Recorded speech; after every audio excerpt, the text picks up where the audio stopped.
Welcome back. Peter here from iSharp. Welcome to my channel. So in my last video, you guys saw me sharpen that ceremonial sword. The same client has given me a few other items of interest to sharpen. A special kind of dagger. I have no idea from where this is. I imagine you hold it like this and there you go. Again, rounded edge, so we put an edge on that. Probably use the belt sander for that. Decorative ceremonial axe that he wants a edge on. I'm not sure if I can do this with the, no. Probably gonna have to use the work sharp for this, just because to get that edge on the belt sander is very difficult. I don't want to take the head off, although that would be easiest. We'll figure that out after, but anyway, this is kind of a cool decorative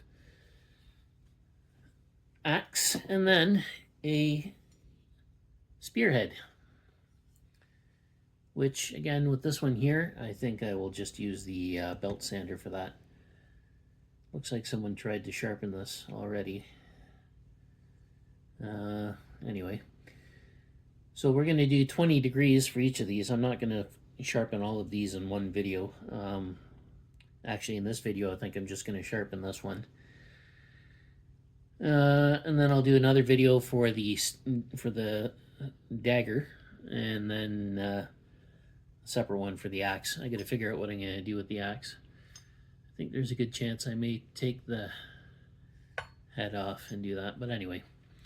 We shall figure that out. So let's put an edge on here. And if you see, there's also a bend. It's been bent in the tip. So we're probably, yeah, I think I'll just grind it off, put a new tip on there. That'll be the easiest thing to do. So for this one, we're going to go back to the new belt because, like I said, there's absolutely no edge on there. So we're starting from scratch. So best to put a new belt on so we can remove a lot of material quickly without overheating the blade. That's the other issue when you're using an older belt like this. If you have to make several passes, you can actually overheat the steel. When you're using a new belt, you don't have to make as many passes and you're not heating the steel up as much. So having said that, let's get sharpening. All right, here we go. And we're going to use the 20-degree angle as per usual. I wonder if we should use the 20. No, we'll use the 20. All right, here we go.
Okay, so you can see on this side is the one we sharpened.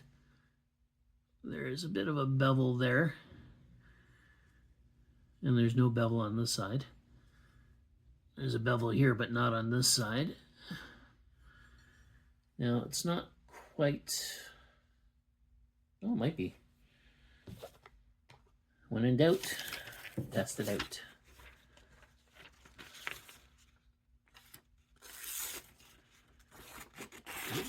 Okay, it still needs some more work, but definitely has an edge there. So, now, somebody may be asking, well, how are you going to sharpen the other side without mangling yourself? Because, so we sharpened this side. Now we got to sharpen this side. The belt is turning this way. So if I'm going to hold the blade and it gets caught, that could be dangerous. So let me just pause for a second. And I'm back. I know it was all of a millisecond for you guys, but anyway. So I should have looked for these earlier, but anyway, these are cut resistant gloves. So what I'm going to do is wear these while I sharpen the other side. But first we're going to finish. So this is the side we were sharpening. We're going to do a little more work on that, and then we'll come back to this side.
Alright, so I do not like wearing gloves while I'm working. Anyway, so, alright,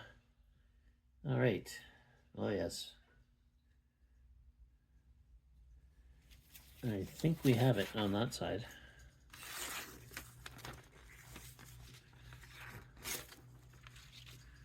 A little bit of a catch there, but when we put the pardon me, when we put the old belt on, we'll polish it up a little. Anyway, I'm going to pause the video, do this side, and then we'll come back. Okay, we're back. So I've decided I think I'm going to stop right there because it's not a knife per se, so it doesn't need that kind of like a razor sharp edge, but it's got a good edge on it, so I think we'll leave it like that. There you go. You can see the bevels on each side. So we've taken it from a round edge to a nice sharp edge and sharp apex. Perfect. Well, thanks for watching. There you have it, and we'll see you next time.